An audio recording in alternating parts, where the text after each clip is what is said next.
Welcome to another top 5 video, and today is going to be top 5 mercenary units from Rome told to war. Now of course this is my opinion, however your opinions are also going to be shown at the end when I show you the results of a survey. That will be done in the second half of the video. Now first of all, this takes into mostly everything into consideration: strength, their cost, and how often they can be recruited, and that final bit there is important.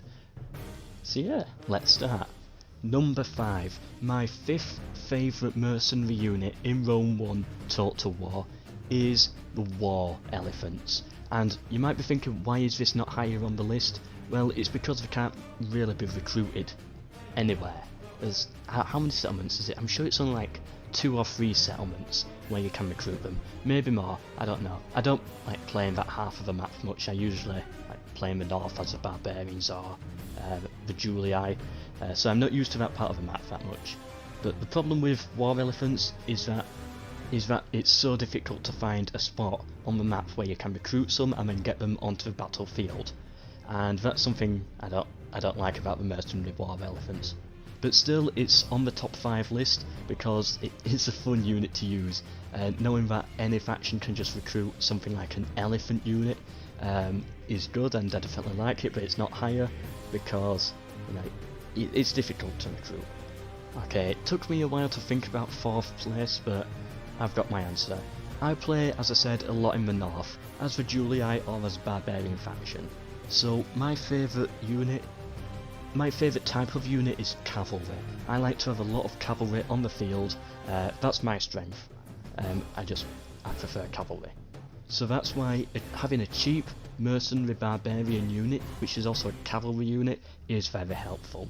The barbarian cavalry, although it's very light, and so because of it it's not too effective in battle mid-game and late game. In the early game, that is a very good unit to have. I always feel so happy when, you know, you're searching for mercenaries very early game and it's just usually barbarian infantry, but then you always find one, a barbarian cavalry unit. Oh, they're my favourite. So yeah, barbarian cavalry is in 4th place. And again, for similar reasons, my 3rd favourite unit, mercenary unit, is the Sarmatian Lance Cavalry. You know what these units are, more than likely, and they're the big, heavy cavalry. Well, it's still, I think, light cavalry, but it's a lance cavalry, got a lot of shock, good charge, and it's very powerful early game. But not only that, it can actually hold and stand its ground mid game and even sometimes late game. That's why I like this cavalry unit. Of course, they're a bit harder to recruit as it's more further northeast into Germany and, you know, like Poland and around that region if we go by modern borders. But it's definitely a good unit, and I always like to have a couple of them in my armies. And here we are now at the top 2. But before I go into these, I'm actually going to show your results now. The results gathered from the survey. And here they are. Your top 5 mercenary units. So the higher up it is, the more votes it got. Of course, there's a lot of different types of mercenaries. So some of them were categorised into groups, like any skirmisher unit is under this one, for example. Some were removed, such as the pirate unit, as I didn't think anyone would really vote for those. So yeah, that's just something I decided to do to stop it from being like a list of about 30 different things, as no one would read through all of those to vote. Well, very few people. We got 68 voters, thank you to everyone who voted. There'll be a link down below to next week's top 5, and yeah, if you can vote in that one, it of course really helps out with these videos. Now again, we've got another draw. After seeing your results, 24 people out of the 64 voted for the Slingers in their top 5, and another 24 for Thracian Infantry, and I agree, these are very good units. Thracian Infantry, possibly the best infantry in the game in my opinion, well, best mercenary infantry. And Slingers, I do like Slingers, although I don't like the short range, and we'll get into my favourite later. I'm not a fan of short range missile units. I prefer range over strength. I prefer range over missile damage. So yeah, that's why they didn't make it onto this list, but Thracian Infantry definitely was a 6th place option for me. In 4th you voted for the Sarmatian Cavalry. I actually put these in 3rd place. but you know, this is proof that they're definitely a good cavalry unit. In third place, you put the War Elephants. Now, of course, most people voted for them because they're War Elephants. They're a fun unit to use, but again, I think they didn't make the top list because of how difficult they are to recruit. You know, it's only like a few provinces where you can actually get them from, which is a massive disadvantage of the War Elephants, but still, they definitely deserve a place somewhere on this top 5 list. And again, here we are with the top 2, and these are the same as my top 2. However, slightly different. You put the Cretan archers in first place and the hoplites in second place. Both units, very powerful Greek units. I'll start with the Cretan archers first. Excellent range, great damage, and just an all-round the best missile unit there is. It's a mercenary unit, and it's better than all standard missile units, I think. There might be a few that could compare, but you know, the Cretan archers are definitely a good choice.